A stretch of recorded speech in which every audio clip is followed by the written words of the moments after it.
He was muted. We live. Tube, what up? Let's let the family in. What's going on? Happy Wednesday. It is the 30th of March. It's almost over. It's almost over. First quarter is officially over tomorrow. Hopefully everybody's had a blessed day. It's a little chilly out here, but it's nothing we're not used to. Nothing we're not used to. What's good? What's good? Shout out to all the earners out there. A lot going on right now. We was in the city last night. Had a good time. You might have heard. Happy birthday to my boy Shiggy. Sugarville. Happy 29th, my brother. Yeah, we was with a few EY alumni. Shout out to Ladoon. Shout out to MG the Mortgage Guy. Shout out to Derek Falcon. My dog. Shout out to my man Dave. Dave, what up? The UM family. Yes. United Masters and Navy. It was a good vibe. Good vibe, man. Shout out to Snow Allegra.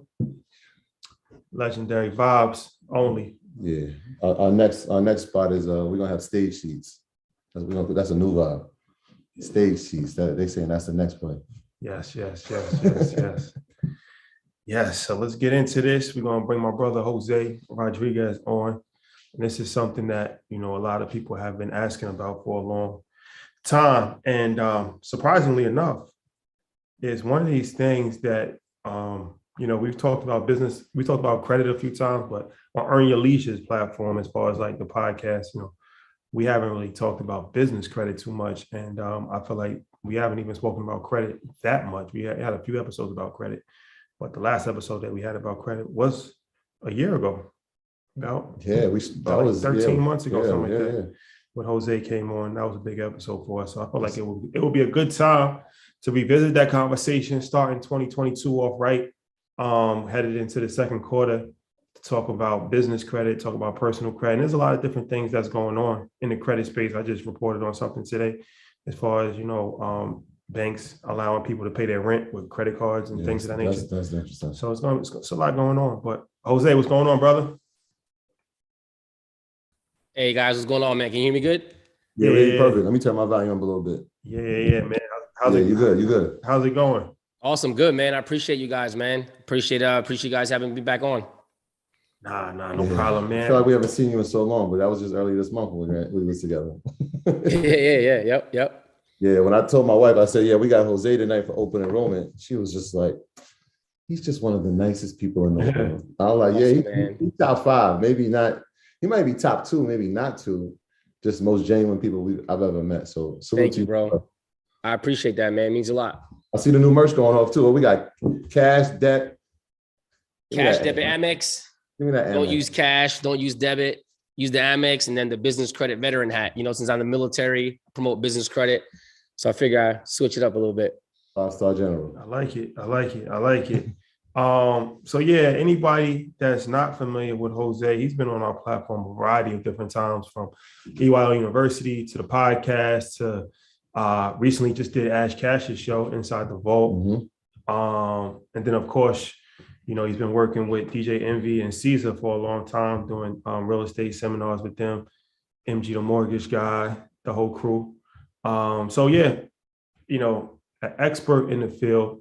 As Troy said, definitely one of the nicest people, but one of the most knowledgeable people as well. So, it's definitely one of these topics that you can never cover enough, credit. And it's something that, we talk about stocks every single week, literally. So we talk about credit maybe a couple times a year. Mm-hmm. So anytime we get a chance to talk about credit, it's something that, is extremely beneficial, because nobody knows it all, including myself, as far as, especially on the business credit side, but even on the personal credit side, there's so much stuff that changes. So many different, new rules, regulations, different agencies, bureaus, how to check your credit, how not to get, your credit identity taken, and that can ruin your credit. How to leverage it, how to use it in the business name. Like, we're doing these things in real time, but we're learning from experts like Jose. So that's vitally important. Yeah, extremely important. So I'll just give the quick rundown, then we can just get into it. So what this is, we do this once a month, and it's called Open Enrollment. So EYL University is a platform that we started, and that is our private school as far as the education is concerned. Obviously, everybody knows what we do. We Earn Your Leisure, Market Mondays, podcast, Instagram, all that stuff every day, free. But EYL University is offline, and that's hands-on. It's 12,000 students in there, earners in there, and we got a book club, movie club. I do my financial planning calls. MG does biweekly real estate calls, and one of the things that we have is we have weekly classes where it's a more hands-on approach, like Zoom, where people get to ask questions and interact and different things of that nature. So we have what's called open enrollment to show people like what EYL University is all about. And we do that the last Wednesday of the month. So the last Wednesday of the month is that, we just pick a different topic. We've done real estate, we've done stock charts, options, we've done pretty much everything with these open enrollments, but we haven't done really credit. So this is what this is going to be.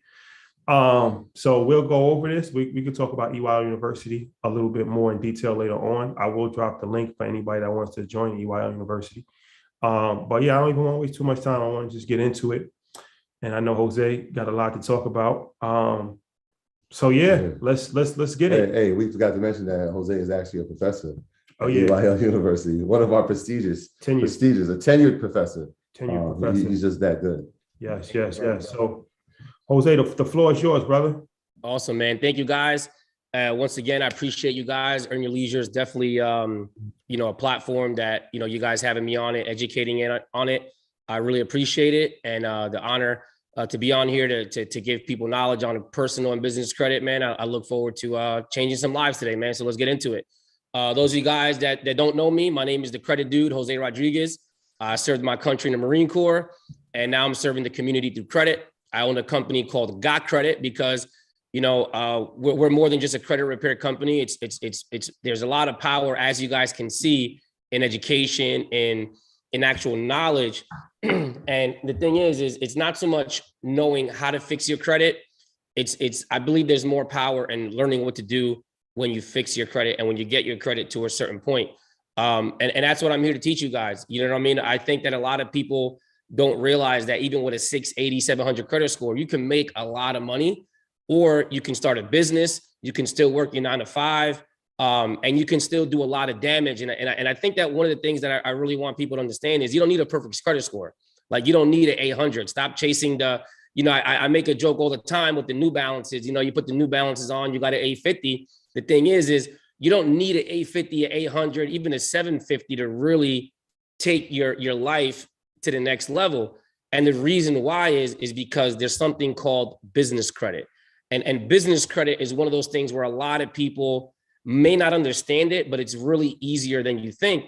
But I always tell people, in order to truly understand business credit, you do have to have your personal credit on point. Because this is the thing. How do you expect to manage business credit? How do you expect to still pay a credit card or pay an auto loan on the business side, a line of credit, an SBA loan, or things like that, if you're ignoring your personal credit? And so it's like, get your personal credit to a point where it's good, and then just use it, and then just leave it. Just leave it alone and use that to leverage more business credit. And so I'm gonna go over some topics today, guys. I have some PowerPoints, but I really want you guys and everybody watching to realize, like, what can a business credit card do? The thing is, you guys all know Earn Your Leisure does it. You guys do events everywhere. You know what I mean? You guys are not even nationally. You guys all over the world. You know what I mean? So it's like, imagine not having the money right now to join or buy a course that you guys offer, or attend an event that you guys are throwing.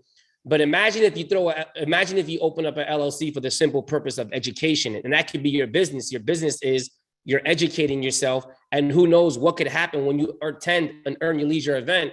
But if you didn't start that business, then you were afraid to find that perfect LLC and that perfect business, you're going to be missing out on opportunities that you could have had if you would have attended an event, a mastermind.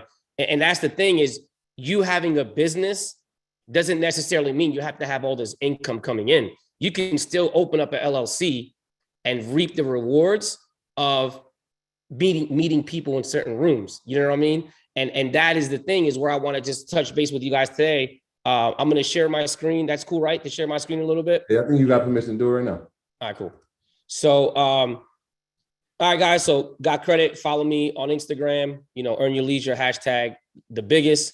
All right. So when you guys come in here, so I always tell people, remember why you're here. Remember why you're a part of EYL. And more importantly, You guys can see me good or see the screen good? Yeah, you're good. Okay. Remember why you guys are here, and remember why you guys are doing everything with attending these types of YouTube videos, right? It's really to become the person in your family that changes the way everyone moves, and you could do it. You go full screen for us? That would be great. Full screen? Okay, let me see. Yeah. Let me see. All right, my bad. Share screen. There you go. Okay, desktop. How's that? I mean, it's all good. It's still like the not the full thing, but it's all right. We manage it. Let me see. Yeah, I think if you hit the presentation thing at the top. I gotcha. Yeah, this is the part that my VP does usually. I don't usually do this type of stuff. Yeah, click. This is the Marine inside of me. You know what I mean? Yeah. All right, hold on a second. Let me see. I might have clicked like slideshow. All right, slide. Yeah, I don't have like a present thing or anything like that. It's what It's I all always. good. It's all right. It's all good. It's all good. It's all good. All right. Let me go back to Zoom. Sorry about that, guys. This is sometimes why I don't do the PowerPoints, because it's like, it throws me off a little bit. All right. And all right. So the thing is, guys, when it comes to your credit, I always tell people, remember why you're doing it. And remember the most important thing is it's not about yourself. Like, you should never look at credit and kind of be selfish. You should always look at credit as something bigger, like for your kids and for your grandkids, right? And the goal is to make a business so that you can buy your time back with your family and become the best person you can be. Now, this is the thing. If it wasn't for credit, it kind of goes along with everything. If you have bad credit, if you have late payments, maxed out credit cards, collection charge-offs, you can typically look at the rest of your life and be like, something else just isn't right. You know what I mean? So if you get your credit right, usually start going to the gym, you start buying better clothes, you start looking a little bit different, you start walking a little bit different. And that's the true power in something something simple as credit. You really start to move different, man. And a lot of people are afraid of those store cards, but if you have good credit, you can afford maybe a little bit of to look a little bit better, not more expensive clothes, right? But just have a better outfit so that when you go to a networking event or whatever the case is, it's really all about mindset too. You know what I mean? I always tell people cash is king, but credit is the queen, and we all know who runs the castle, right? At the end of the day, the queen runs the castle, and a lot of people think that cash is king, which it is, right? It is king, but it is easier to obtain $100,000 in credit cards than it is to save $100,000 in cash, and that's a fact. I can bet or do a versus with anybody on that, Dave Ramsey, whoever the case is, right? It is a lot easier to build $100,000 in credit than it is to save. So the goal is always to have 45 credit cards that each have $20,000 to $30,000 credit limits, and that'll completely change your life. Why? Because now you have that $100,000 to start your business, to retire your mom, to hire your wife, and to do so many things that I did the same thing. You know what I mean? Like retire my wife, retire my mom, right? My brothers work for me, like my whole family. Like you put everybody on, and it all started with credit. And it really started happening when I started doing a lot of business credit.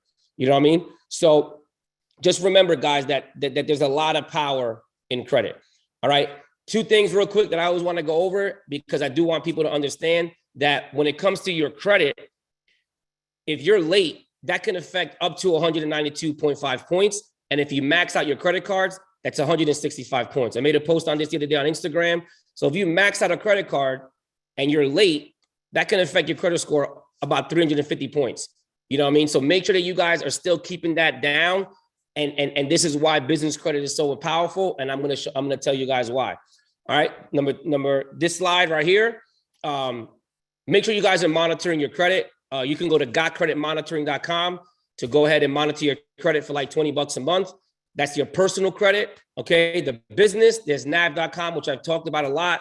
You want to get the business boost one, and then DMB, which is free to get your DUNS number. All right. So guys, I know I went a little quick there, but the thing is you have to realize that, one, how credit works. And you always have to remember that a credit score is pretty much based on what you do on your credit. So if you're maxing out credit cards, if you're always late, if you're not paying on time, that is ultimately going to hurt your credit. You know what I mean? And if you can't get that part down on the personal side, then when it comes to the business side, you're going to think that doesn't matter. But maintaining on-time payments, guys, is key. And the easiest way you guys can do that is put everything on auto pay. One of the things that my mom first taught me when I got out the Marines is put everything on auto pay. It doesn't matter if it's a $25 payment or if it's $1,000 payment. Put everything on auto pay and you can never be late, right? So people are like, oh, how do I prevent charge-offs? Well, prevent late payments. How do I prevent late payments?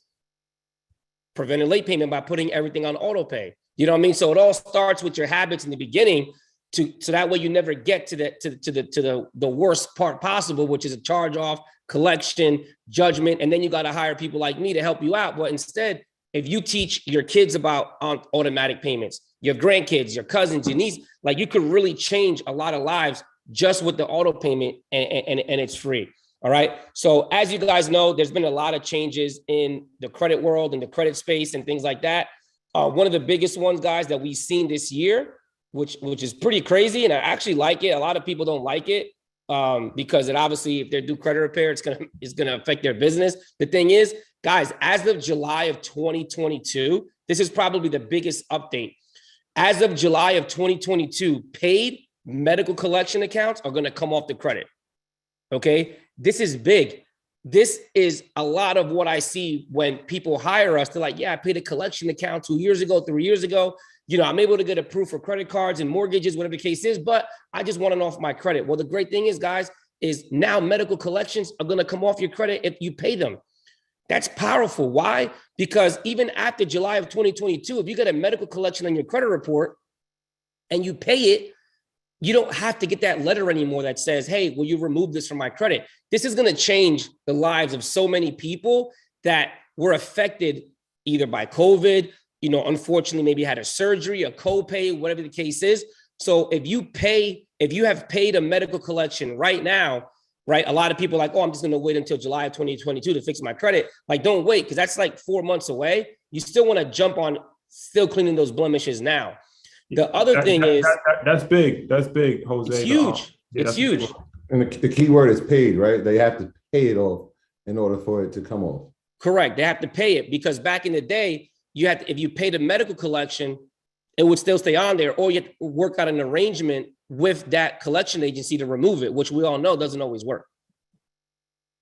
You know what I mean? The other thing is, which is probably my favorite thing of this, is besides the paid collections, right, is that as of early next year of 2023, any medical collections that are under $500 won't even be reported.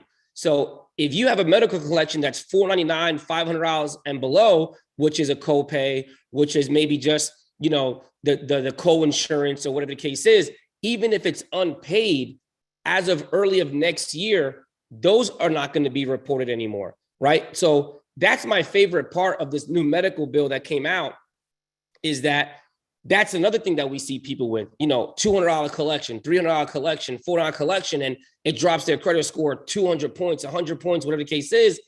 And it's a copay. Man, I just forgot to, you know how many times I forget to pay my copay all the time? Like, or they send me another bill. It happens, guys. You know, we're human. We make mistakes. And I'm glad that the credit bureaus are not penalizing people anymore for that. You know what I mean? So the thing is when it comes to that, earlier next year, you're going to start seeing those medical bills come off if they're under $500. Now, here's the thing, guys. Who are we talking about? The credit bureaus. Do the credit bureaus really report accurate information? Absolutely not. Do the credit bureaus really do what they say they're going to do? Absolutely not. So don't expect this to be a home run automatically. You know what? July of 2022, everything's going to come off. And then early next year, everything under 500 is going to come off. It's not going to work that way. And I promise you that the credit bureaus are going to lag on it. They're going to take their time, right? But they do have like algorithms, right? Where if it meets a certain criteria, it should fall off, but do expect to see some type of lags with that. And then the other third one, when it comes to this, is before, it would be 6 months before a medical collection agency or a doctor or any medical provider can send your bill to collections. It would usually be 6 months. Now it's 12 months. So what that means is you have an extra 6 months to work out an arrangement with a medical bill to prevent it from going to collections. And I always tell people this: it doesn't matter how much you have as a medical bill, pay $25 or $50 a month, and that's it. You never really want to put that on a credit card unless you know that you're going to pay it off, because now you're paying interest on something that you could have just made some payments on, right? So if you have medical bills right now, guys, and they're unpaid, it won't take into effect until July of 22 for it to be 12 months. So reach out. If you have medical bills, open your mail, because I suck at that sometimes too, and just open the mail and start making arrangements so that way you don't have to hire someone to fix your credit. You know what I mean? Pay the bills on time, keep your debt low, and the medical collections is the biggest thing, is pay them off, because as of July 2022, they're going to come off your credit. You know what I mean? Now, I'm not saying don't dispute it, right? You still have as a right as a consumer to dispute anything that you feel is inaccurate and could be unverifiable. So still go after them if you feel like, you're good. Because it's the thing, if your medical bill is unpaid and over $500, even as of next year, it's still going to be on there. So you still want to take care of it. All right. The second thing is the Wells Fargo rent card that Rashad put on his Instagram. I think is great. You still do. So Wells Fargo, right? Real quick, Wells Fargo is a creditor that does pull Experian. So does Chase and so does American Express. A lot of your creditors that provide like a high limit are going to pull Experian. So what does that mean? Even with this credit card, it is built off of it's called the Bilt Rewards. So BILT rewards. Pretty much they give you the credit card, and through Bilt is where you get the rewards and things like that you can convert to cash and all that stuff, right? So you still need decent credit to do this. Now, here's the thing. Be careful with this, because even though the credit card does come with a limit and you can use it at certain places to pay your rent, if you max it out, it is going to drop your credit score. Okay. So just be careful with that if you get, don't look at it as like, oh man, I can pay 3 months of rent with this and then carry the balance, because there are going to be, penalties if you carry a high balance, and that penalty is going to be a lower credit score. Also, if it's like, to my understanding, like let's say if it's a place like you're renting from a house, right? And they don't accept the credit card, right? And you're renting from like a landlord and things like that. A lot of places that are landlords, they either accept cash or a money order. You can still pay with the credit card online and it'll mail them a check. You know what I mean? So that's pretty dope. But a lot of places probably won't accept it. Like your higher luxury end places, they're going to accept the Wells Fargo rent card, which is good. But just remember that, try to keep the utilization low. So as soon as you pay your rent with that credit card, pay the amount off. So that way you don't carry a high balance. The two other things that are probably two of the most important things is to be careful for. Guys, there's a lot of credit repair industry companies in this world, right? Got credit can't do it all. You know what I mean? And I always say collaboration is bigger than competition, like how Matt says and everything like that. So guys, if you're doing credit repair, this is kind of like a warning, not from me. And I'm not going to pull up the article to put anybody on blast, but there was a company in Texas that was shut down for doing these two things: charging up front and providing their consumers trade lines. Okay. If you want to Google it, I'm not going to bring it up because I don't feel like I don't want to do this on this platform where anybody that's on there, they got in trouble, but just Google it. FTC halts credit repair company and it'll come up. Federal Trade Commission, right? So just be careful with this, because I know there's a lot of people that want to do credit. They want to do credit repair, and it's a really good industry to be in because you can change a lot of lives. Just be careful with offering upfront payments, meaning if you're charging people the same day that they sign up with you, just be careful with that, guys. And if you're enrolling with a company that charges you the same day, be careful with that too, right? There's usually a grace period as to when you can cancel, and then you can charge that first payment or whatever the case is. And that's usually what the law allows, which is called CROA, the Credit Repair Organizations Act. And then trade lines, be careful with that too. You know what I mean? Like it's one of those things that, it's a gray area, but a lot of people that are getting in trouble are people that offer both upfront payments and trade lines. I'm not saying you can do either or. If you're doing credit repair, just be careful, because this industry, it's I breathe and eat and sleep it. So just be careful with doing things, because not only are you going to be jeopardizing yourself, but I hate to see people get in trouble for stuff that could have been avoided. You know what I mean? So just be very, very careful with what you're doing and how you're changing people's lives, because this industry can not only hurt the people that you're helping, but it can land you in jail, and you don't want to be the one that's in front of a newspaper or article that you got in trouble. Okay. The other thing with personal credit, you always want to use it to maximize for business credit. And that's what I mentioned before. All right. So guys, an alternative to building business credit, to trade lines, right? You guys can take a screenshot of this. I'm going to give you guys my email address if you guys do want to copy the slides. All these cards, guys, are good cards to get to build credit. You got to have a foundation. You got to have some type of credit cards. You got to have something. You can't just expect a 750 credit score with one credit card. Unfortunately, it's not the way it works. You can't expect to have an 800 credit score if you're 18. You know what I mean? You can't expect to have an 800 credit score or 750 credit score if you're 27, 30, and you just started building your credit. You know what I mean? So these, all of these accounts, guys, take a screenshot of it. Self-lender, it's a savings account, kickoff. They give you a $500 limit to buy something on their website. Grain, it goes off of your checking account. Everybody should know who Capital One is. They give starter cards up to $3,000, the pedal card up to $10,000, the Tomo card, extra card, and the X1. Those typically will go off of your bank account. So what does that mean? That means that if you have a personal checking account, which believe it or not, a lot of people don't, get a personal checking account, right? If you owe money in check systems, and disputed it and you didn't, and it didn't come off, pay Check Systems. Check Systems is the third-party reporting agency that reports anything that you owe to banks. And nowadays, guys, our generation, our community, right? They use Cash App, they use Venmo. Why do you think they're putting all these protections and things like that on Venmo and Cash App? Because people were abusing it. Get a checking account. How do you expect to buy a house, get a mortgage, start a business if you don't have a checking account? Get a checking account. It's one of the, sometimes the hardest things to do, but it's the easiest thing to do. Okay. Tomo, extra card, and X1. These are all credit cards that are typically going to approve you based on if you have a really good checking account history and they don't run your credit. X1 is the only one that runs your credit afterwards. And so does Pedal. So they'll pre-approve you. And if you get pre-approved, good. So if you look at it, 10,000, 10,000, 5,000, 5,000, 3,000 up to Capital One, 1,000 with Grain. You're looking at $20,000 to $30,000, guys, in these starter credit cards. You don't need secure credit cards. You don't need to do trade lines. And this is the thing. A lot of people do trade lines because they're impatient, guys. Like you messed up your credit. You gotta wait. You know what I mean? You gotta wait your turn. Like you can't expect to have great credit overnight. Be a little bit patient, and I promise you that you're gonna get to where you gotta get to. Just put in the work. You know what I mean? You can't. There's no pill to fast track good health, and there really is no secret letter or secret account that's gonna fast track you to good credit the right way. The last two accounts, guys, Pentagon Federal and Digital Federal Credit Union.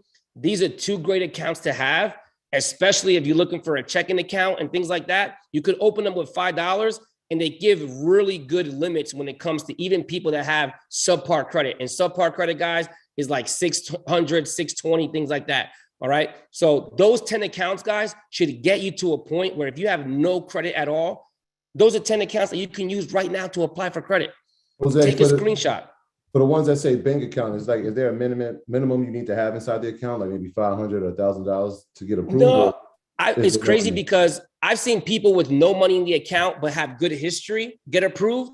And then I see people that have $2,000 in the bank one time and then have negative history before. So it's, as long as you don't have like a lot of negative balances in the bank account, you should be good. But you typically want to have at least a little bit of cash in there for when you apply. So that way they can, give you a good limit. Perfect. You know what I mean? And then the thing is, if you don't have a bank account, get one with Pentagon Federal or Digital Federal Credit Union. You could do these all online and then open up a bank account, throw some money in there, do your direct deposit, and then apply with X1, Extra, and Tomo, and boom, now you got 3 credit cards. Like a lot of clients are getting approved for 5,500, 10,000, you know what I mean? 7,500. That's a game changer right there because now you have access to credit. that you didn't have to do with a trade line or a secured credit card. The worst thing you can do is get a secured credit card for $5,000. Don't ever think you need to do that. All right. So guys, get your personal credit up. And guess what? If you have good personal credit, you can pre-qualify with Wells Fargo, Bank of America, Chase, Capital One, American Express, Discover, and you could just go on their website, right? On each of these companies' websites and say, hey, I want to pre-qualify before I actually apply for you. Next thing you know, you have good credit, boom. Now you get a $30,000 Chase card, a $15,000 Discover, 3 or 4 American Express cards, boom. Now you're building your personal credit up. So that way, when you start building business credit, it's a complete game changer. You know what I mean? It's a complete game changer, guys. And with business credit, here's the thing. When you really start focusing on business credit and you get your personal credit to a point where it's good, like I said, 680, 700, guys, it doesn't need to be perfect. You really start moving differently. You really start to attract different people in your life because you're on a different mindset, right? If you're focused on attending masterminds and attending events, going to Invest Fest, going to Earn Your Leisure workshops, right? And you're learning, and you might not have a business yet, but you're paying to get in certain rooms. You start looking at the people you grew up with, like, man, this guy hasn't done nothing like the last 10 years. No wonder why I'm not even doing anything, because I'm around the wrong people. And your credit can literally get you into rooms that you never thought possible, but your credit can get you in there. Why? You can sponsor something. You can get a high level VIP ticket. You can travel first class and meet someone. Like, you know how many people I've met in the first class that were doctors, that were pharmacists, that were this, and they're like, yo, man, here's my card. Like, I want to improve my credit. You know, I have a lot of medical debt, or I have a lot of student loans, and you never know who you're going to meet, right? And with business credit, you can leverage your personal credit for higher limits. So like I was saying before, it's easier to build $100,000 in credit. So imagine if you build your personal credit to like $30,000 or $40,000 limits, you get to a certain point, and then boom, you open up your LLC. Now you start traveling, you start going to Earn Your Leisure events, you start going to masterminds, you start attending different events. And then there you're like, you know what? Wow, man, I'm tired of my 9 to 5. I already have my credit set up. I already have my business credit set up. I already have $100,000 in credit cards available. You know what? I'm going to quit my 9 to 5. And this is the thing. Sometimes we hate our job so much that we stay there, though, because we don't have anything else to do. Well, guess what, guys? Credit is a thing that can help you with making that decision to start your business. And it doesn't necessarily have to be Turo, Airbnb, or real estate. There's so many other businesses that you can get into with your credit. The thing is, you can literally hide your credit card debt. So now imagine you put all your credit debt on your business credit cards. When a mortgage lender runs your credit, you have no debt, but you have $60,000 on your business credit side. And a lot of people say like, I don't really need 5 Amexes. I don't need 2 American. I don't need this. Well, guess what? Your credit score does need it, because you can get these credit cards and still pay for the same things that you will with a personal credit card, put it on the business side. And then now when you go get a house, you have 0 debt. You qualify for a bigger house. You qualify, your debt to income ratio is lower, and you're in a better position. You also maximize your loan approvals, your auto loan approvals, right? So now the crazy thing is over the last like 4 years, guys, I had high interest auto loans because my debt was high. I'm not afraid to admit it. The credit dude had a high credit card debt. And you know what I mean? I'm human, you know what I mean? But when I really started playing with business credit, everything started shifting to my business credit side. And now all I have on my personal credit report is 1 auto loan. As you guys know, Range Rover, they still require you to do a personal guarantee on the business and things like that. So it still shows up on my personal credit. But every other car that I have is on my business side. So when I went for this house that I just bought, my income did not change. My income was the same from 2017. But guess what changed? My debt. I had 0 credit card debt, and I had 1 auto loan, which was the Range Rover, right? So that means that I was pre-approved for like, I think it was like 3 times the amount, because I had no debt. And I was able to prove that the Range Rover I had was being paid from my business checking account. So that way they excluded that from my debt to income ratio. So it literally, I had 0 debt. I had my wife's income, I had my VA income, 0 money down. And then the money that I had from selling the other house, I was able to get the house of my wife's dreams. You know what I mean? And that was all because I was able to hide all my debt on my business credit side. And then a lot of stuff becomes a business write-off. You know what I mean? And my favorite part, guys, about this, and it really is my favorite thing about business, and it's my favorite thing about business, owning a business, is health insurance. What do a lot of people in our community not have? Access to health insurance. Why? Because either their job doesn't do it, or they don't think that they can get health insurance. Well, guess what? One, check with your accountant and check with your attorney, right? Because I'm not an attorney and I'm not an accountant, right? But get in the LLC, get your EIN, get everything set up. And if you have a family, you can get health insurance through your LLC. They don't ask for income. They don't ask for anything when you get your health insurance, right? I was paying, I think, $1,800 for just Kelly and Peyton when I was getting insurance through the private market. When I started doing it through the LLC, now it's $1,000. It's like $1,100 a month for me, Kelly and Peyton, and my insurance is top notch, to the point to where when I had COVID and I was sick in the hospital, people said, "Do you work in the hospital?" I'm like, "No, why?" Like, because we've never seen anybody with this health insurance. This is the health insurance that we have as hospital employees. My insurance is on point. You know what I mean? And it's all through my LLC. So now what happens? Every single payment that I make for my health insurance through my business is 100% write-off. When you have health insurance through your 9-to-5 job and they take it out of your paycheck, that's not a write-off. That company's writing it off. Well, now if you have health insurance and you get an LLC, you can write that off. And that's what I'm saying. Just check with your accountant, check with your attorney, because this is a big benefit also to getting a business, right? So guys, start that LLC, right?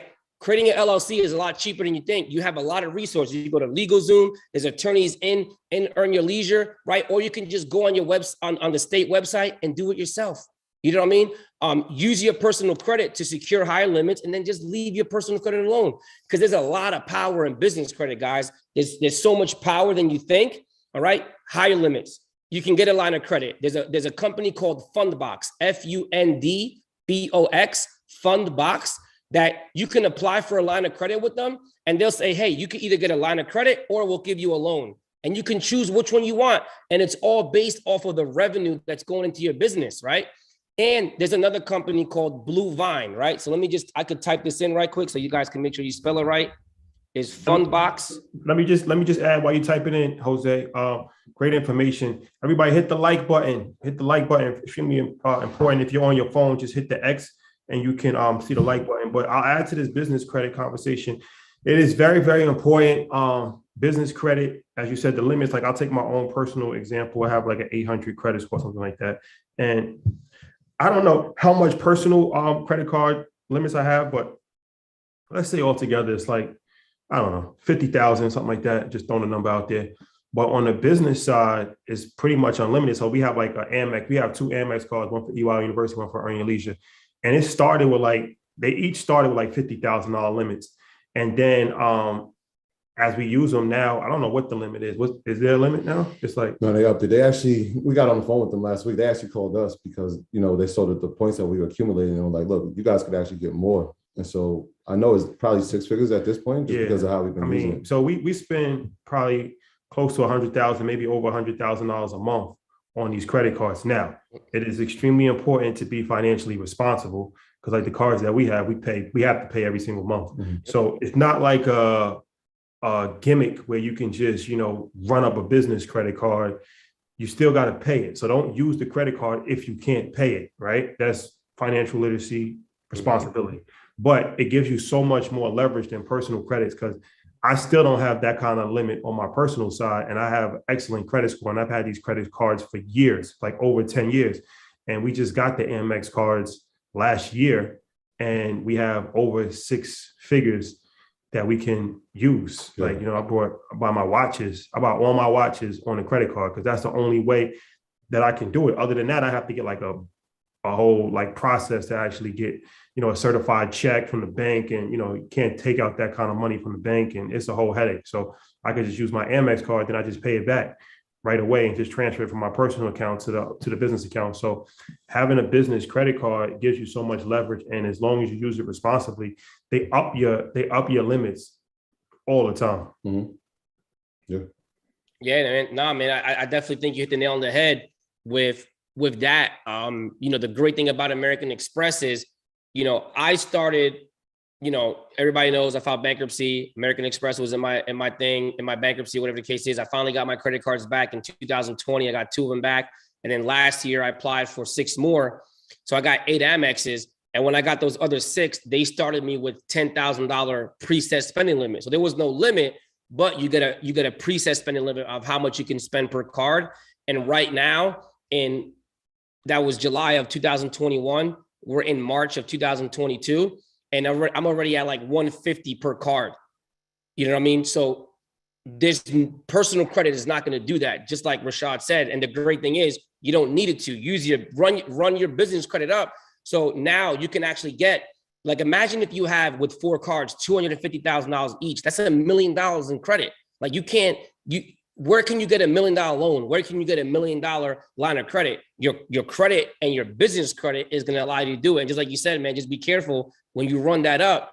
Just make sure you pay it off, because you know you don't want to mess up your relationship with American Express at all in any type of way. Yeah, I just add real quick, Jose, because when Shai just told that story about business credit, I actually opened up my own LLC probably like maybe 6 to 8 months ago.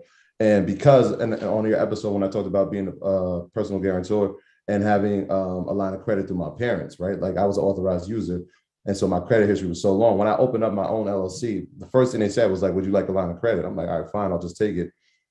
When I applied for it, they automatically qualified me for $50,000 just because of my history. Like I haven't even used the card, but just to know that I have it, this is one of those things, like when you're responsible, and as parents, if we're responsible and you have your kids as an authorized user and help build their credit, when they go to open up their LLC, that's going to count, right? Because it's a new business. So you're using you as a personal guarantor at first, but if the credit's good, these type of things can happen. Yeah. And I think a lot of people are scared of the word personal guarantee because they're like, oh, I want to build business credit without my credit. I'm like, well, you got to start somewhere. And if you can use like if they say, hey man, you got good credit, we'll give you 50 grand, like give me that all day.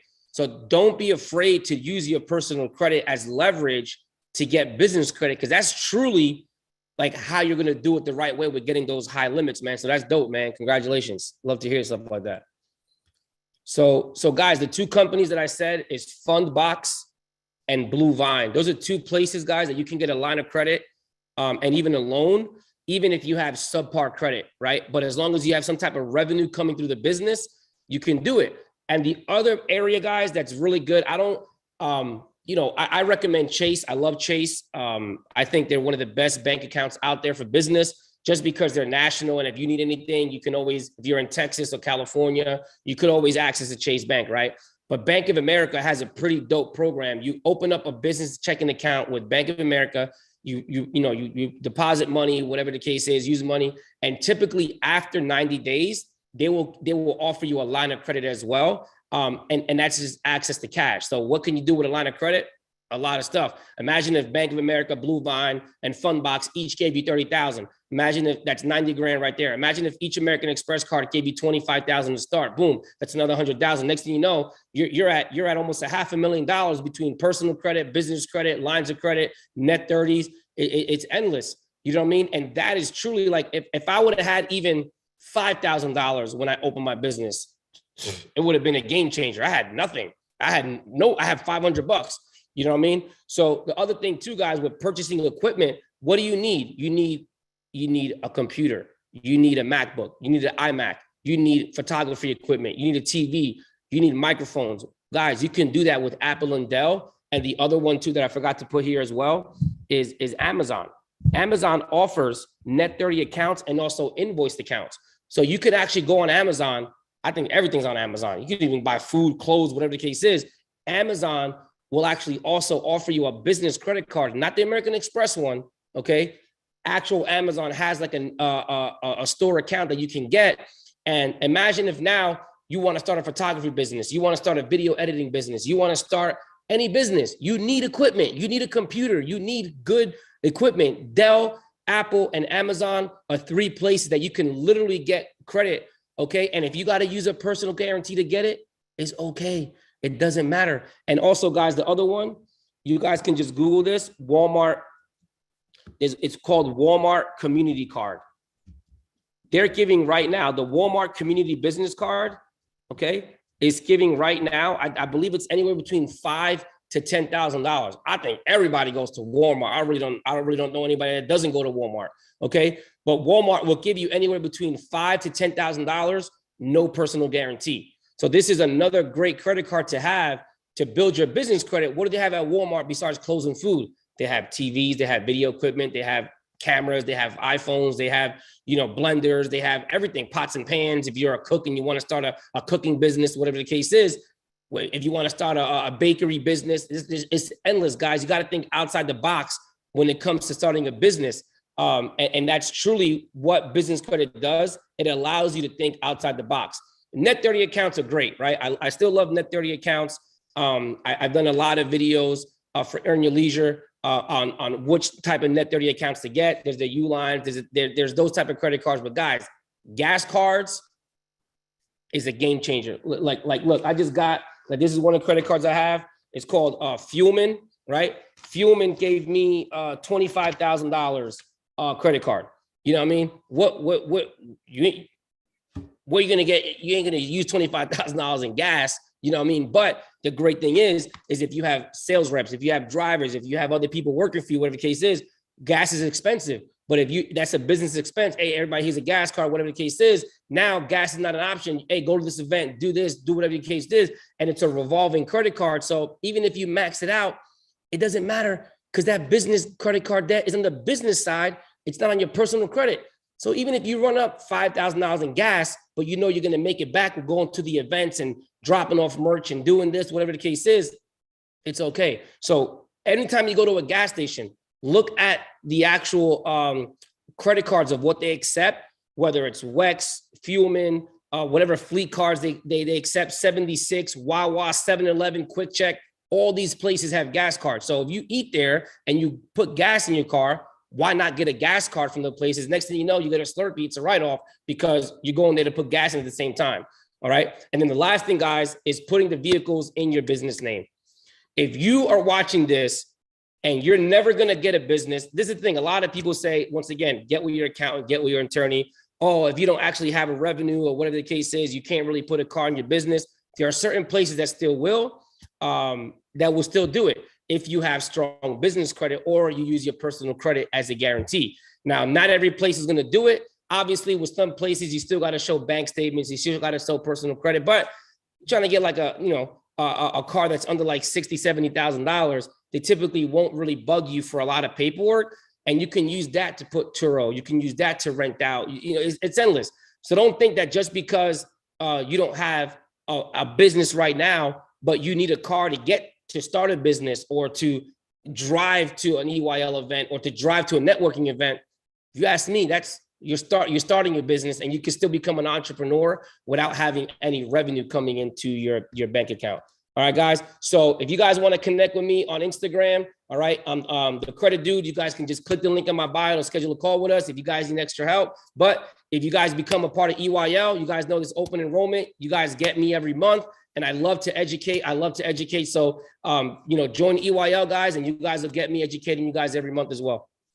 No, I appreciate that. Appreciate it, brother. So we're about to go into the question and answer part. But before we do that, can you just briefly talk about, for anybody, I know we talked about it before, but for anybody that may be new, haven't heard of it, the NAV and Duns and Bradstreet. Yep. So nav.com, guys, is NAV.com. is the business credit monitoring platform, I guess you can say. So you guys know there's Credit Karma, there's Equifax monitoring, there's Experian monitoring, things like that.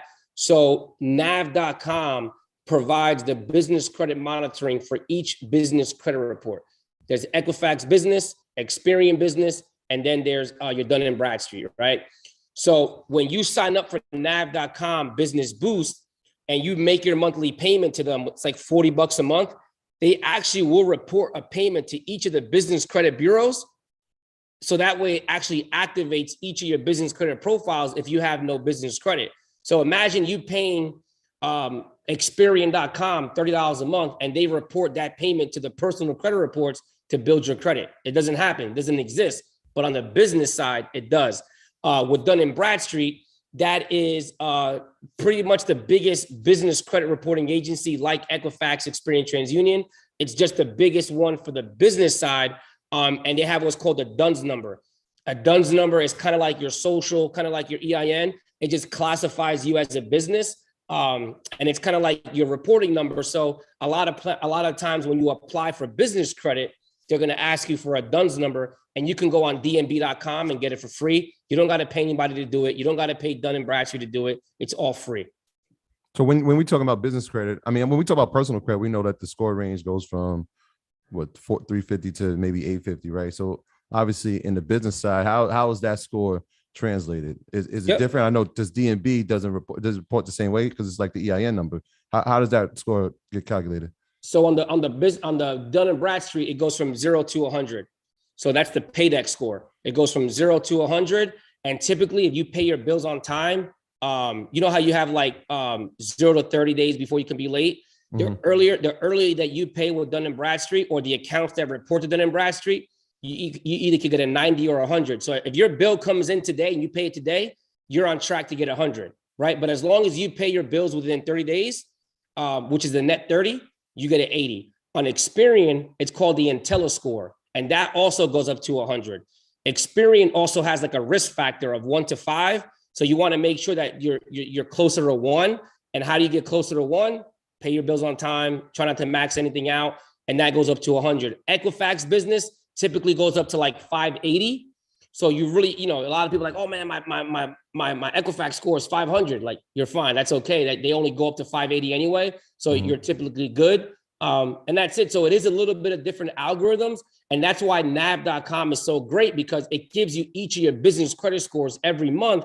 And as you're applying for credit, net 30s, gas cards, auto loans, whatever the case is, those will start hitting nav.com, and you'll start seeing your business credit score go up.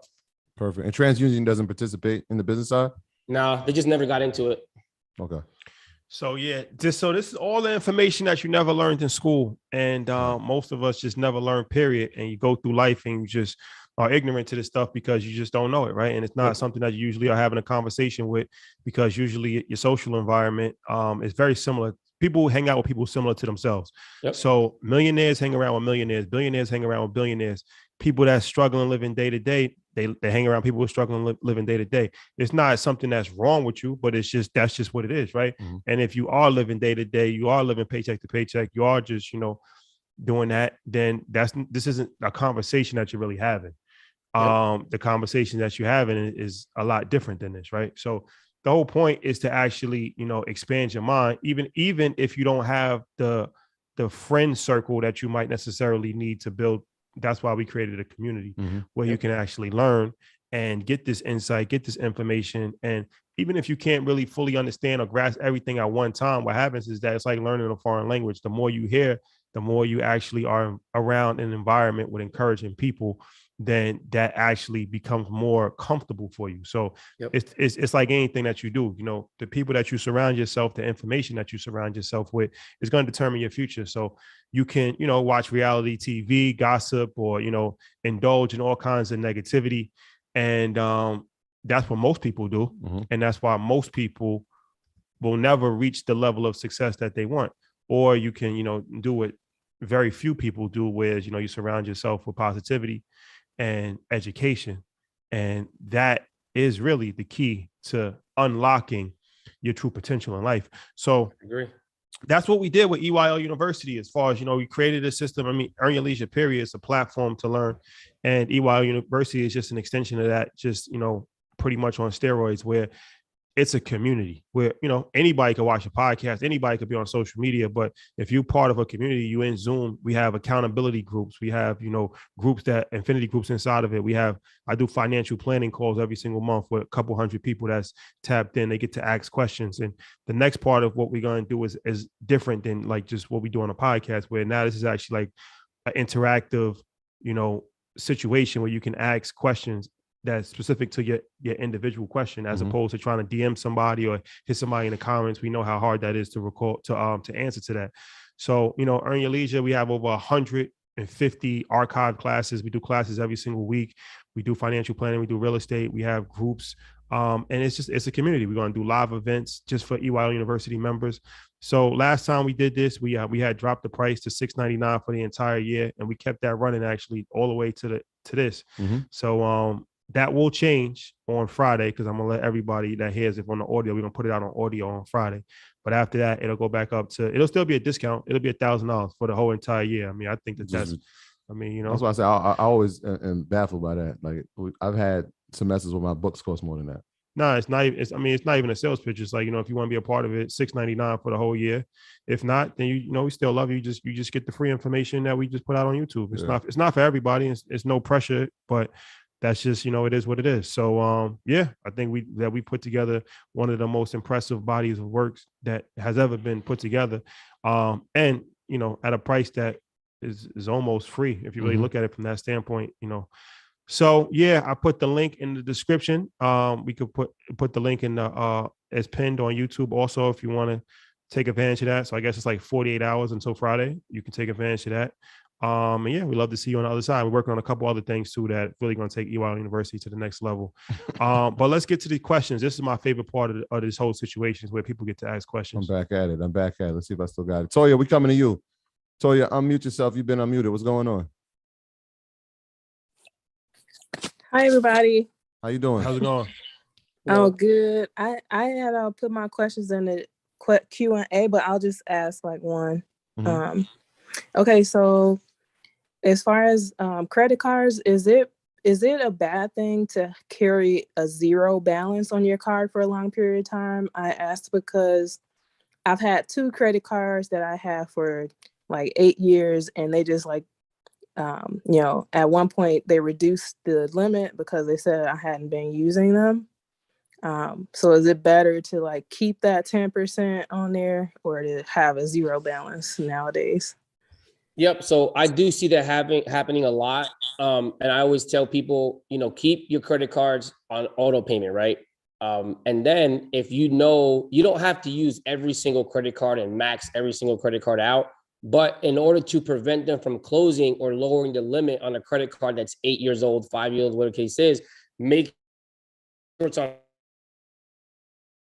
And let's say if it's a store card, buy a shirt, buy a suit, and then it's on auto pay. So you know the whole thing is going to be paid off in less than 30 days, right? If it's a credit card you can use anywhere and it's an old credit card, buy a stick of gum, buy milk, whatever the case is. You don't necessarily have to have a 000 balance on cards, especially that you're using, right? But the more you use a card, the higher limit you're going to get. So eventually your credit score is going to be higher. But with those credit cards that are kind of like BS credit cards, but you don't want to close them because of the history, just leave them on auto pay, use them every once in a while. But also don't be afraid to use the credit cards either. If you know that credit card is going to produce you some type of return on investment. If you have a $10,000 credit card and you know that you can make $20,000 by using that 10 grand, I'm gonna use the 10 grand all day. And who cares if I carry a balance for 30 days because I'm gonna get $20,000 paid off.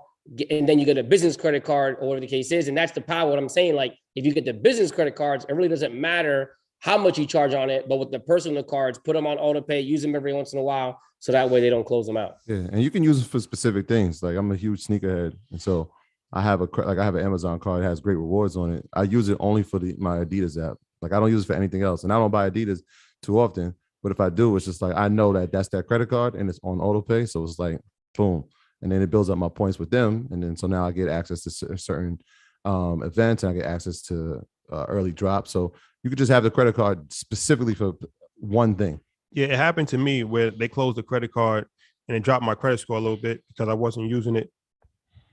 So I'm gonna ask a question. Yeah, that's what happened to me too. Like it dropped my score, and I'm like, whoa! I thought I was doing good because I like had a zero balance. Yeah, but I mean, it should go up. It should go back up pretty quickly, though, right, Jose? Like that's not something that's gonna hurt you in the long term. What if they lower the limit? If they cancel your credit card because you're not using it. Yeah, it could potentially hurt you because what you're doing is you're lowering the available credit that you have. Yeah. So what I say with that is if they close that card out, kind of count your L. It's a loss because if you try to reopen that card, they will run your credit. Another thing you could do is just visit the other credit cards that you have and see if those credit cards will give you a higher limit. Because if you're worried about inquiries, which I tell people, don't be afraid of them because you have to run your credit sometime. But all you got to do is really just visit the other credit cards you have and see if they'll give you a limit increase because that's a better option to do if they already closed that card, because you still have the age of the account, but you don't have the available credit in that account. And then also the reason why I closed my account, because I think I had too many credit cards, and it was too much to use them all. So a lot of them I just didn't use. So my next question is, how many credit cards should you actually have? I tell people, it really depends, man. I mean, I have here on my desk, right? And this is just some of my cards. Everybody's different. I mean, these are all credit cards right here, right? These are all credit cards right here, right? I mean, I have like 3 bundles of credit cards. They all paid on time. Some of them are maxed out. I went to Disney. 2 credit cards are maxed out for my wife's birthday. The thing is as long as you do not carry balances for a long period of time and they're late, I've seen people with 40 credit cards, 50 credit cards. You know what I mean?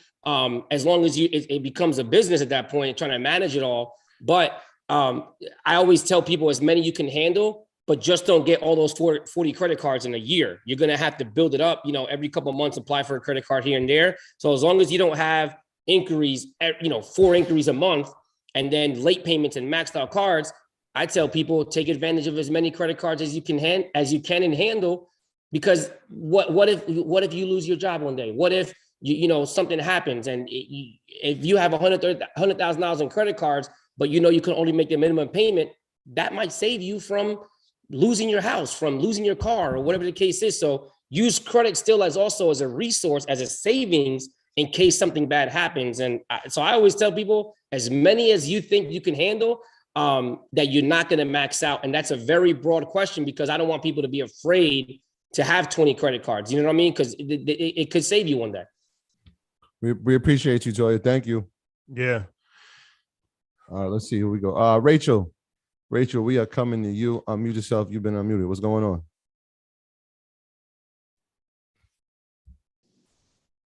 Hello? Hey, how you doing? What's going on?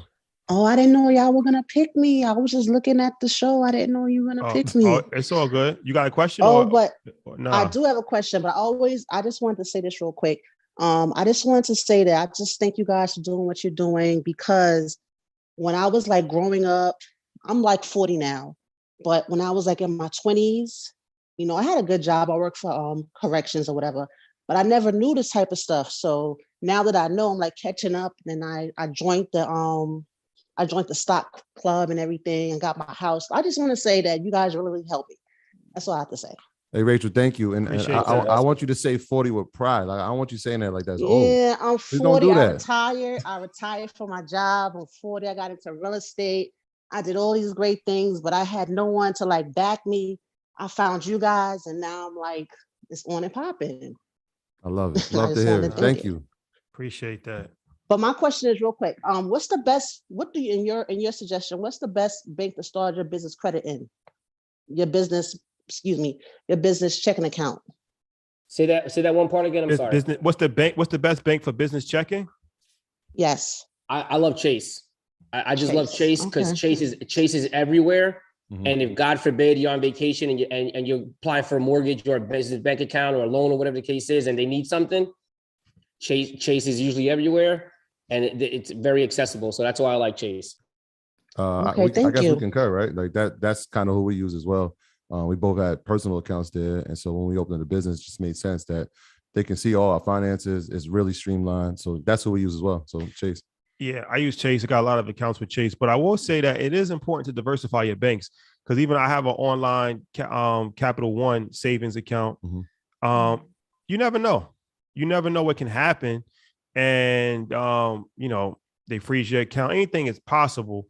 So especially as you grow more assets, it's not a bad idea to diversify and you don't want to have like 30 different bank accounts, but you might want to have a few different accounts for a few different institutions. Yeah, I agree with that too. Good point. Yeah. Thank you. Thank you, Rachel. And congratulations on retiring. Thank you. Thank you very much. All right. Rachel from New York. We ain't got to ask. Shout out to the city. Let's see. Let's go to Tony. We coming to you. Tony K, we coming to you. What's going on? Unmute yourself. You've been unmuted. What's up? All right, what's going on, brothers? How you guys doing this evening? Everything good. How are you? All right, good, good. I'm gonna make it real quick. I just got two quick questions for you. I think you already covered it earlier, but I just want to make sure. So I was trying to apply for business credit, and this company asked for a personal guarantee. So is that going to affect my personal credit? Is it going to show up that I'm applying for business credit? Is that going to mess me up personally, or Would you no? mind me asking who the company is? A company called Cabbage. Yes, Cabbage actually will run your credit, and they're actually going to run Experian. It is going to be a hard inquiry. But here's the thing. If that account is going to give you access to 30, 40, 50, $60,000, I say go for it. You know what I mean? Because you're securing that not only with your business checking account, but also they will run your personal credit. And that's like a line of credit, kind of like Fundbox and Bluevine. Gotcha. Okay. All right. Second quick question is I've been established for about maybe 8 years with my LLC, and I'm trying so hard to get business credit. Like right now, I think I got 2 credit cards, one Chase, which is about maybe 7,500. Then I got American Express, which is about 9,000. What is the best bank to go to at this point with someone that's bringing in about maybe 35, 40,000 business wise with those 2 credit cards and trying to maximize my business credit? Is there like a institution that you could kind of direct me to for that? What do you mean? You're bringing in that a month, or are you talking about with? That, like a year, right? Right, right. That's how much his business is making a year. Okay. Right. So you want to know where you can go to what? To leverage more credit or more credit cards? I'm looking to go to a place where I can get more credit, like a line of credit. Like I want to try to get like, 75 to 100,000 line of credit. Okay. Yeah, no, that. So what you might have to do is you might have to, because of the income you have coming in, you might have to apply for certain lines of credit, right? So you might have to go to, you already went to Cabbage, right? You're going to have to go to Fundbox. You're going to have to go to Bluevine.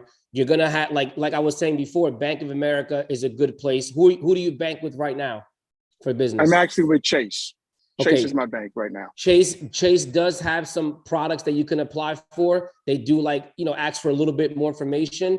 But you might just have to get a few more credit cards too, because at the end of the day, what are you looking to do with that line of credit and that cash? Are you looking to invest it to buy more things, or are you just looking to have it as a backup?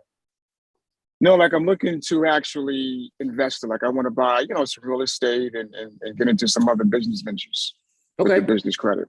Yeah. So, I mean, if your credit sounds like it's good because you have a Chase and you have some Amex, I would say, log into your American Express account, number one, and try to get at least 6 to 8 American Express cards, right, on the business side. Because, when was the last time you got an American Express card? Man, I would say about 3 years ago. Oh, yeah, man. So you should log into your AmericanExpress.com, right, and apply for more business credit cards. They won't run your credit since you have a relationship with them, right? And now that will give you access to more credit. When was the last time you got a Chase credit card?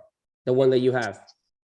Oh, well, I got that when I opened up the account, and that was about maybe 8 years ago.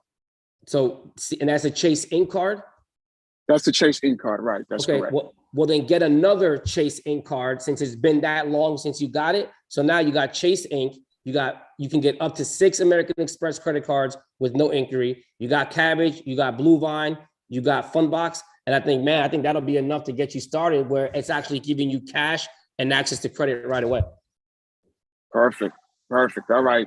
Appreciate it. Thank you, guys. No doubt, man. Appreciate you, Tony. All right, brother. Yeah, that's a lot. Let's see. Let's go to Morgan. We're going to Morgan. What's going on, Morgan? Unmute yourself. You've been unmuted. Hey, what's going on, fellas? How y'all doing? Everything good? How are you? I'm all right. Just for the credit due.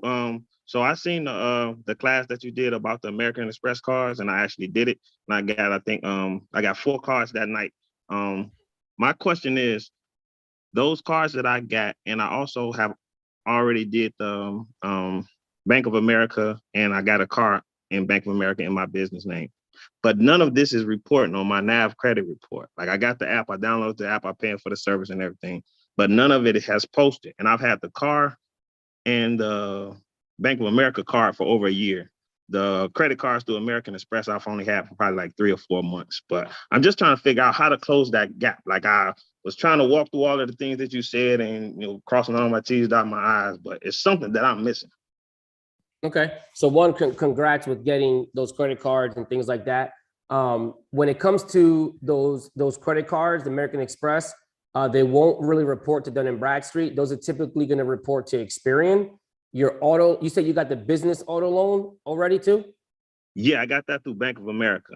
Okay, that one should be reporting to Dun & Bradstreet and Experian. Now, usually what I tell people is this: when it comes to your business credit, what you want to make sure you want to make sure that your state has the right information for the address, the EIN with the IRS, your bank account, and then with all the credit cards, the Dun & Bradstreet, Experian Business, and then also your auto loan. You want to make sure everything has the right address, right? Because if you don't really have a profile with Dun & Bradstreet or any of the business credit bureaus set up with the current business address and it's an old one, a lot of the times it won't catch. You know what I mean? So what you want to do is just revisit all of the accounts that you have on the business. Make sure they all have the current address, especially it should be a business address. If you don't have a virtual office, whatever the case is, and then just contact each of those credit cards and the auto loan and everything and say, hey, listen, I've had this account for X amount of time and it's not reporting. But what you also want to do is you also want to make sure that you're still building the net 30s, the gas cards, the Staples, the Amazon, things like that. Because a lot of the times, even if you don't have enough accounts, a lot of the times it also won't report your credit score on the business side either. So start pumping up your business credit with more than just those accounts and see what difference it makes in 60 to 90 days. Okay, I haven't done the net 30. Somebody just told me to do that as well. But so that I haven't did. The rest of it I've done. But okay. Thank you. No problem, man. Appreciate you, Morgan. Yes. All right. And if anybody's asking, EY University, that's the Zoom, people that have access to the Zoom. Same people that's how you see on Market Mondays too. That's the people that have the Zoom access. Let's go to Natalie. Natalie, what's going on? Unmute yourself. You've been unmuted. What's up? Hey, fellas. What's going on? I appreciate everybody being so punctual with the calling. Appreciate y'all. No fridge breaks, no fridge breaks. I have 2 questions. Hey, what's up, Jose? I have a question about an LLC that I have, right? Mm-hmm. I opened it up. It's almost a year old. I haven't used it for its intended purpose. And so I have some other business opportunities, and I want to keep the age of my LLC as well as my credit card that I opened up in the LLC, even though I haven't done anything with it yet.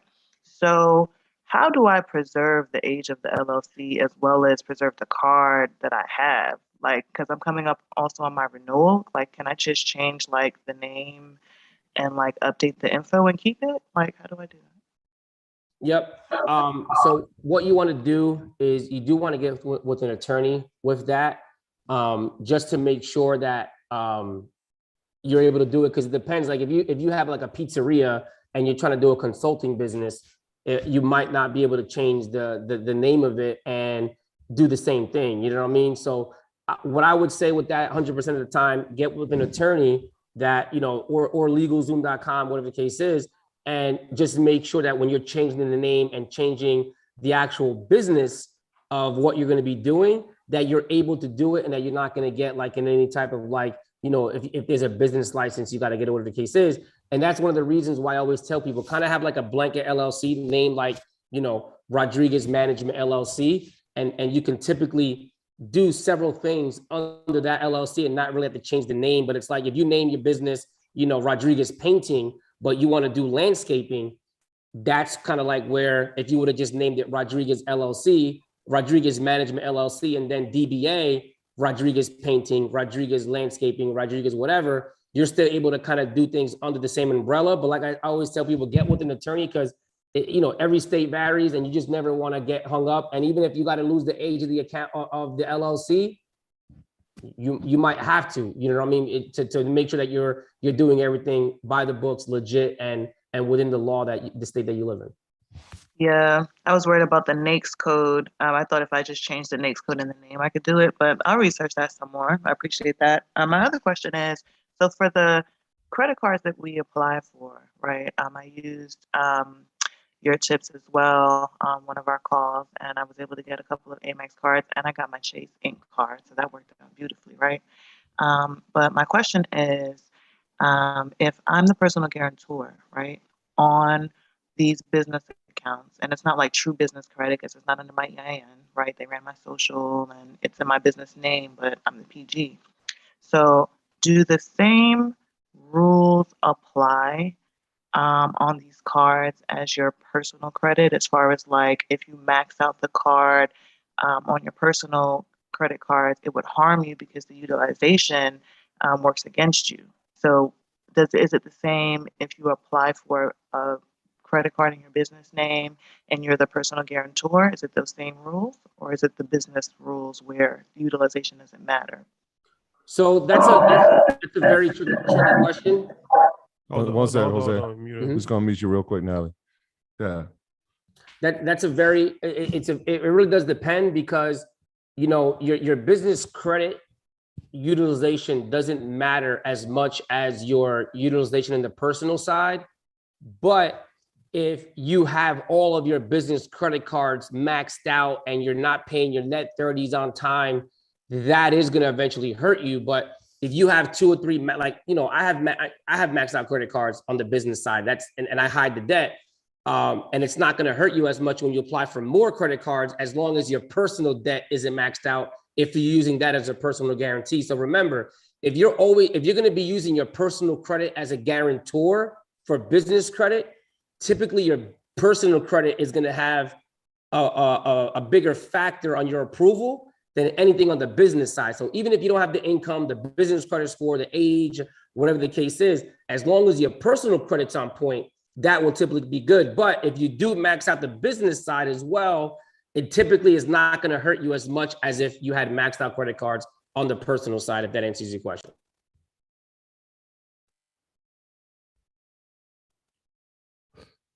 Okay, Natalie. Hopefully that did.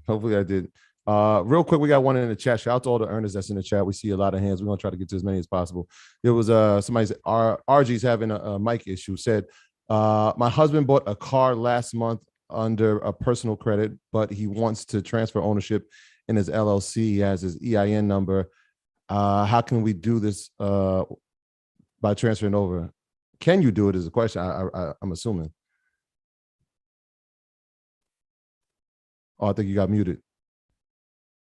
My bad, guys. You guys mind if I share my screen right quick and show you guys how to do that? Or do you guys? Yeah. Okay. Feel free. Go ahead.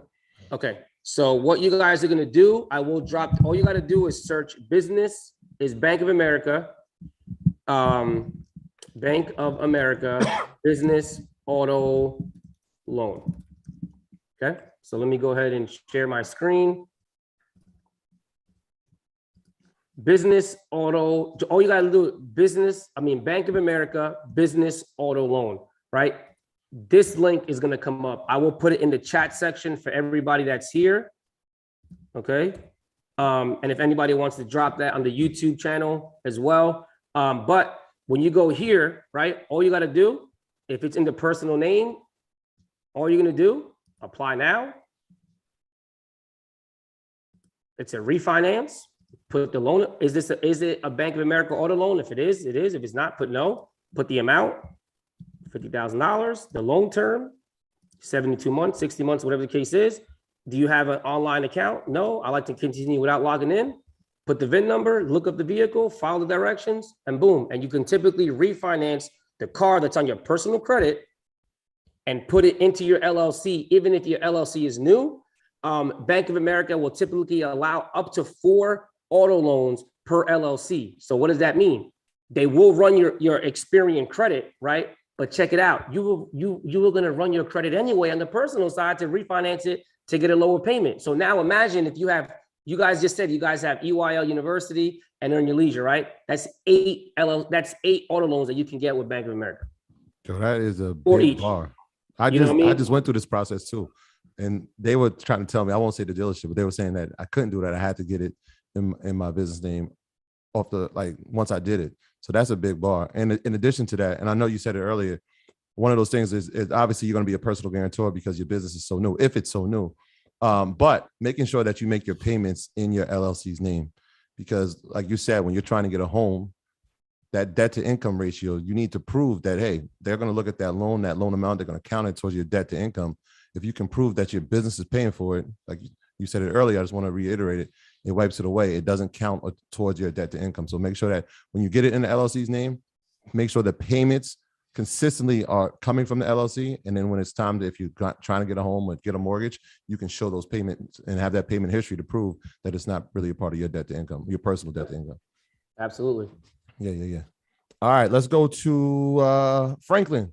We come to you, Franklin. What's going on? Unmute yourself. You've been unmuted. What's up? Hey, how you guys doing? Appreciate everything y'all doing for Culture and Jose, fellow service member as well. So appreciate all the game you're giving out. I got a question as far as like trying to begin the process for getting business credit. So like I said, I'm in the military, excellent credit score. I checked my Amex cards to see how much spending power I had, and it was over 6 figures. I know you mentioned that like with all the financial literacy education that we're doing and stuff, that is something you could potentially start an LLC for if you go to conferences and spending money that way. Can you elaborate that on a little bit?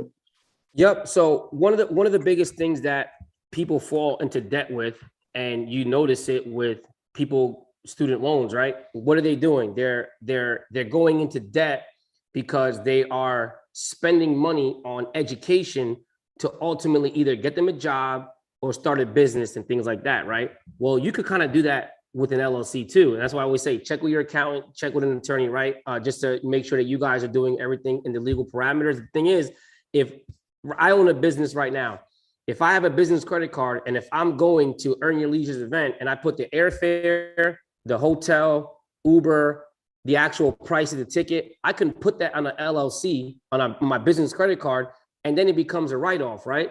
Now, here's the thing. A lot of people that don't have a business are like, oh, I can't really start a business yet because I'm going to go to this event first and see if that's even worth it, right? Well, why not do that now? And the thing is, that's where your umbrella LLC comes in, Solano Management LLC, right? And you can put consulting, you can put, marketing, whatever. And that's why I always say, check with an accountant and an attorney to make sure you guys are doing it right. The thing is now, anytime you travel, anytime you go to an event, networking event, whatever the case is, that becomes a write-off because you're trying to educate yourself into becoming an entrepreneurship. But a lot of people think that you have to actually have that perfect LLC set up before you can do that. And just think backwards a little bit, as if like when people go to school and they get school loans to get the education, think of it the same way. You're opening up an LLC to put everything into the business credit to eventually learn how to do business, to learn how to do, QuickBooks and bookkeeping and, all that good stuff that an LLC and a business does. And that's how it could become a true write-off, because you can write off mileage, you can write off airfare, gas, education, and things like that. And next thing you know, your business might not be making money right now, but guess what? When you have that great business idea and it does kick off, you have all the business credit, you have the education, you have everything already set up. So you're ahead of the game a lot. No, that's perfect. I appreciate that. You answered my question. Thank you. Appreciate you, Franklin. All right, let's go. Let's do this. Let's go to Didi. We coming to you. Didi, what's going on? Unmute yourself. You've been unmuted. Hey guys, good evening. I knew you were going to call on me as soon as I flipped over to my notes to take down notes on what Jose was just saying. Perfect timing. It's a pleasure to be here. I'm excited at what you guys are doing as always. I'm very impressed, very appreciative. Like the other caller, you guys have really given me a community space. I was in nonprofits teaching financial literacy about 10 years ago, and I felt like we were the only ones there. So it's a relief to see you guys taking this charge and everyone's so excited. But I did want to ask about, I know with personal credit, when you submit applications within a certain time frame, it counts as one inquiry. Is it the same with the business accounts in the loans? Like, is it different? Like business credit applications are in one category and business loan applications are in another, or it doesn't matter? Like, how does that work? It's a great question. I love these type of questions because it gets my brain thinking, right? And it gets obviously your brain is working. So just so you guys know, right? Any auto loan, personal loan, mortgage inquiry, right? Anything that has the word loan on it, LOAN, anything that has associated with the loan, anything that's typically done within the same category within 30 days, 30 to 45 days will typically be counted as one. So if you're going for several lines of credit, or if you're going for several business auto loan, bank account, business auto loans, or if you're going for hard money with the lender, whatever the case is, typically anything within that same category, right? That auto loan or that business auto loan or that business, line of credit loan, or whatever the case is, yes, it will typically count as one, okay? If it's done within that period. Now, a business credit card is going to work the same way as a personal credit card. So if you're applying for Chase, which runs your Experian personal, American Express personal, right? Cabbage personal, right? That doesn't count as three.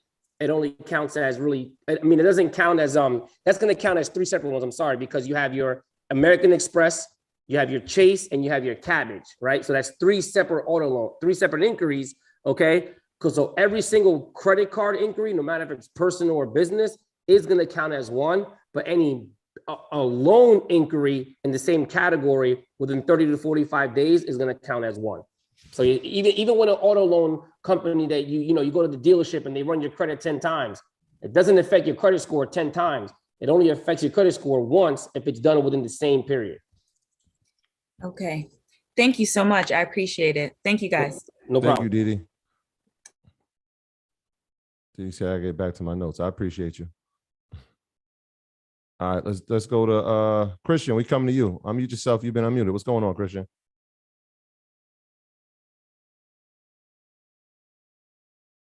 Hey, how you guys doing? Christian here.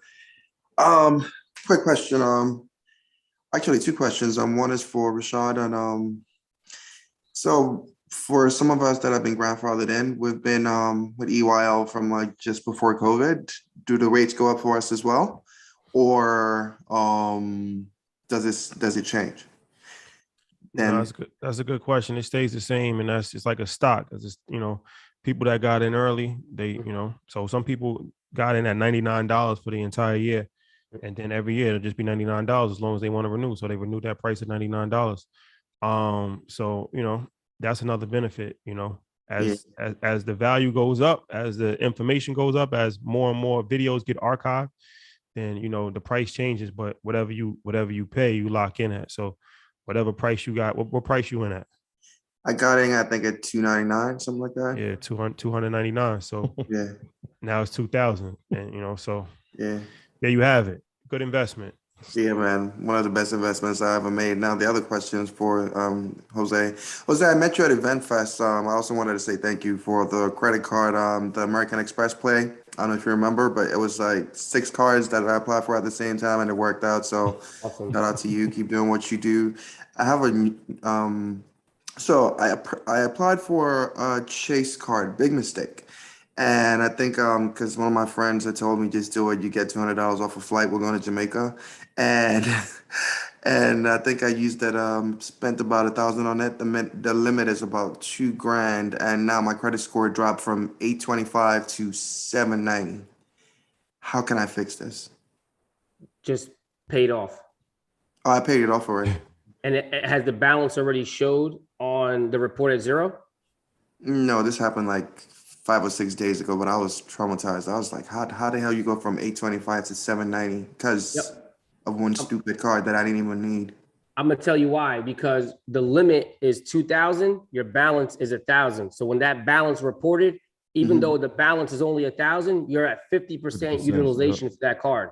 So as you pay it down, you paid it 5 or 6 days ago, it will eventually report at zero. Now, here's the thing, now with that card, the next trip you go on, use the business Amex instead of the Chase. Oh yeah. Never again. Never again. Never again. Yeah. Yeah. Even in those situations too, Jose, and you could correct me, but if he has that card, I'm sure some people are in that situation where they have a 2,000 limit. Before you use it again, try to reach out and maybe increase the limit, right? So the utilization rate actually goes down. So when you spend 1,000, maybe your limit's been increased to 5,000, and now the percentage is in 50. You know what I'm saying? It's like a 20. Right.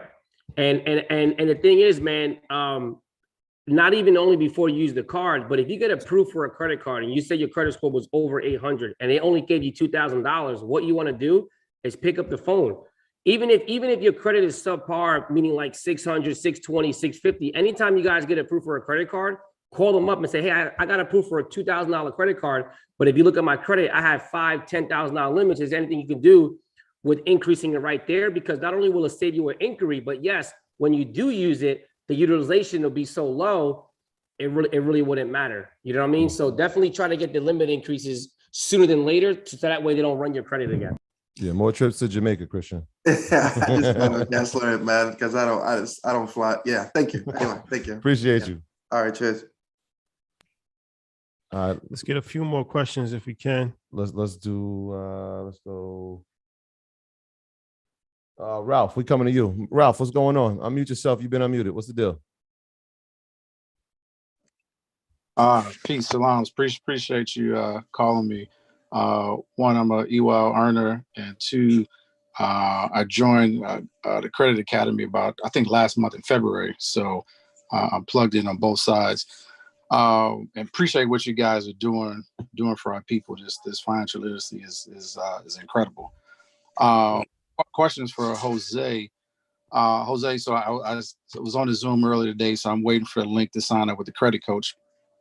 But while I got you on the business side, so I have a business been around for well over 10 years now, 15 years actually, and I have just a couple business credit cards. So now where I hear everybody, you guys and other folks on social media running all these plays on the credit cards, something that I've always shied against. I have like two or three credit cards. Like I got an Amex I've had for since 2010. Got a Bank of America I've had probably the same length, maybe slightly longer. My question is, now I want to take this business credit to the next level, and I want to get the Capital One Spark card, the 2% unlimited. But I'm looking to do that strictly in the business name. Is there a way, or maybe those details I have to work out when I get with the coach? But what's the way to do it where I'm not using my personal credit? So one, I would stay away from the Capital One Spark card if you already have several business credit cards, with, it sounds like you do. The reason why is because Capital One Spark also reports to the personal side. So that is a good credit card if you're just starting out with building business credit and you're just starting out even with building personal credit.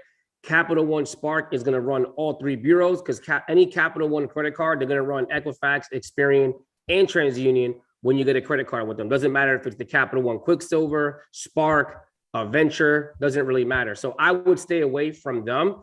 And honestly, when was the last, you said you've had your Amex since 2010? Yes, that's correct.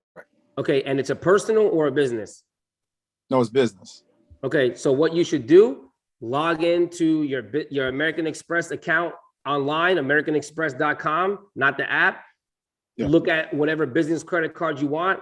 And when you apply with them like that, because you already have a relationship with American Express, you can typically apply for all the charge cards and 2 more revolving credit cards without running your credit at all. And I think that would be a better play for you if you're worried about them running your credit. It'll still be a personal guarantee, but they're not going to do a personal credit check. Got it. Okay, got it. That makes sense, because the reason I want to avoid the personal now is I'm in the process of buying a house, so I don't want to keep those inquiries down. So yep. So they won't run your credit at all, man. If you do it that way, you just got to make sure you log into your account at americanexpress.com with your username and password, and apply like that. And they won't ask you for your social. They just ask you for EIN, business information, and you'll be good to go. Got it. Hey, appreciate you guys' help. Appreciate you, Ralph. Yes, sir. Let's get one more.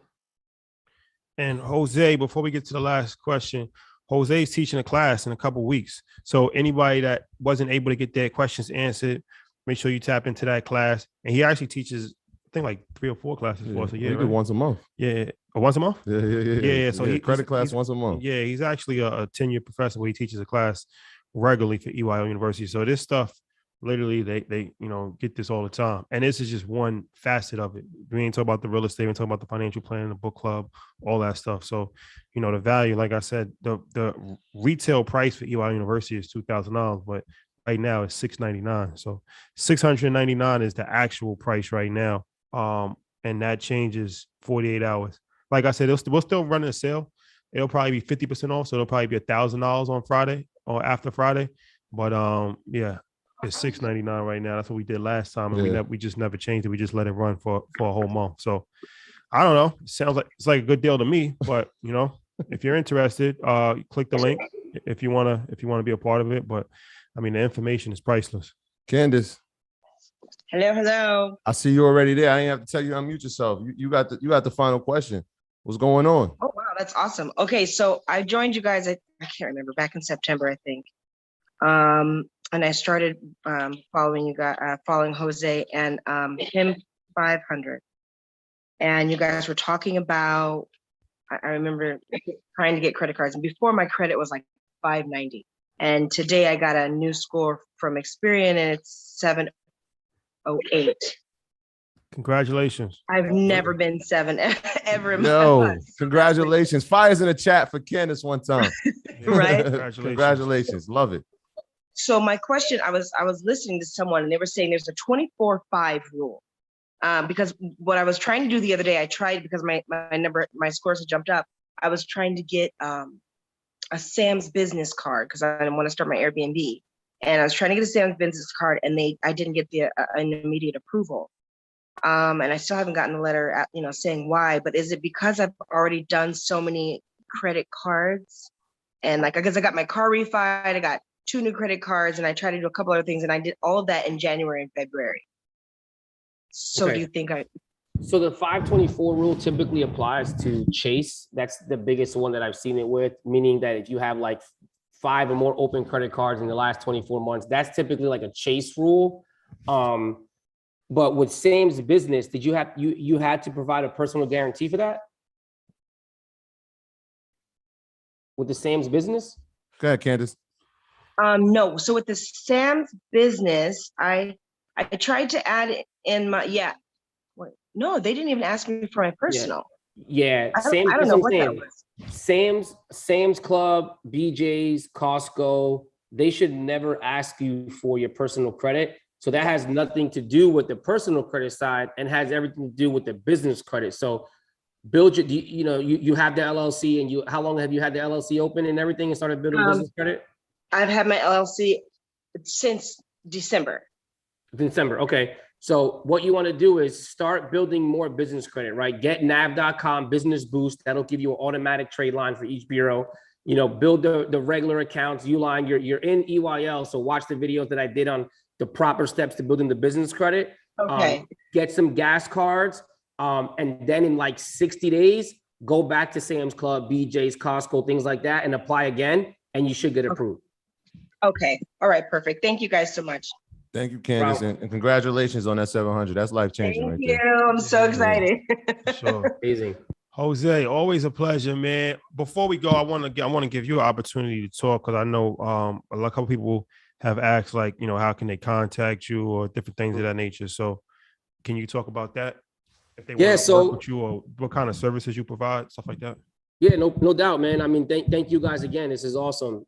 Time flies when you're having fun. I didn't realize how, we've been on here an hour and 40 minutes, man. And I love answering questions. This is like what I love to do. And as people that sit there in my program, we do this every week as well. The things that we do, guys, is we help you with your personal and business credit. If you only want help with your personal credit, that's fine. If you want business credit help, that's fine too. Our program is not deletion driven, meaning that you could be in our program 6 months, 9 months, 12 months and not get any deletions. That's sometimes the part of credit repair and also building your credit. But we will teach you how to either settle that account, pay it off, build new credit, whatever the case is. And our program is only $100 a month, right? You're really not going to come across a program that does your personal credit for you and teaches you our business credit and everything that we provide for $100 a month. Cancel at any time. There's no money up front. And that's what it is. It's $100 a month and you decide what you want to do. A lot of the people that have come into our program, never even thought about opening them a business. But through our program, we teach them the importance and the step-by-step guide on how to do everything from starting the LLC, getting the EIN, Dun & Bradstreet, everything else. And now we're empowering you to use your credit to leverage not only return on investment, but also education. So every single course that EYL has ever thrown out there, I have used a business credit card. And I think it's like 2 of them that I haven't bought yet, like the vending course and I think the trucking course.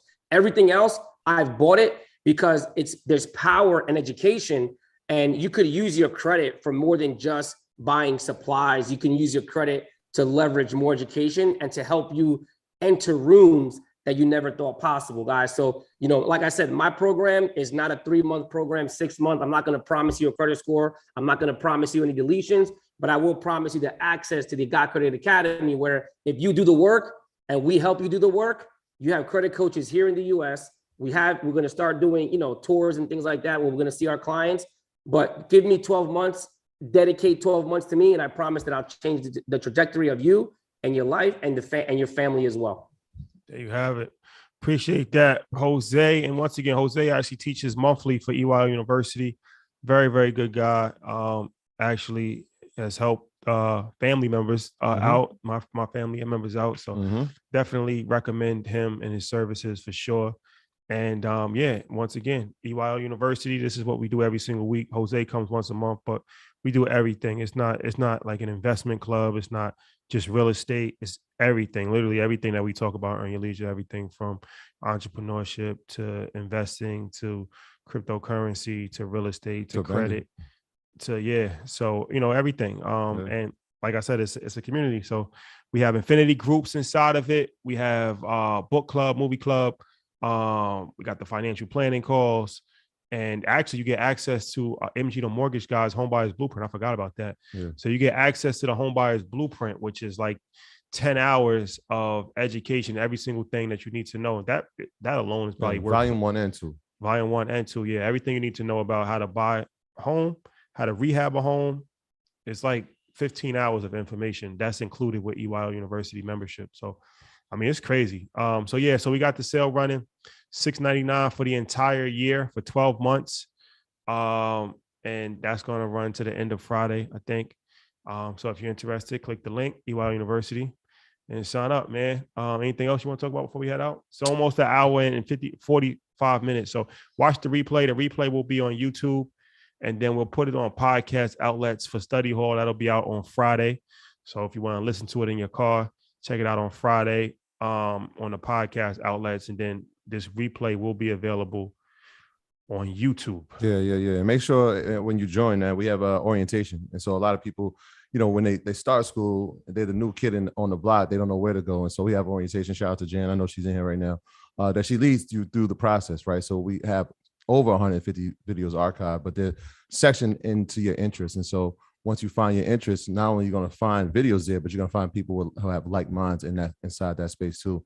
And so it's a space where you can actually ask questions and find people with similar backgrounds and similar interests. It might even be in a similar area, right? You might find people that live where you live that are interested in the things you are. So shout out to everybody that's been in our groups, and shout out to Jan for the orientation.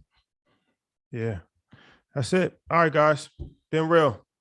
See you on the other side. Shout out to Andre Hatchett. Appreciate you, brother. Yo, love is love, y'all. Jose, appreciate you, bro. No problem. Thank you, guys. All right. Thanks to everybody for the super chats also. We didn't get a chance to read it, but it's all love. Oh, yeah? Hey, shout out to y'all.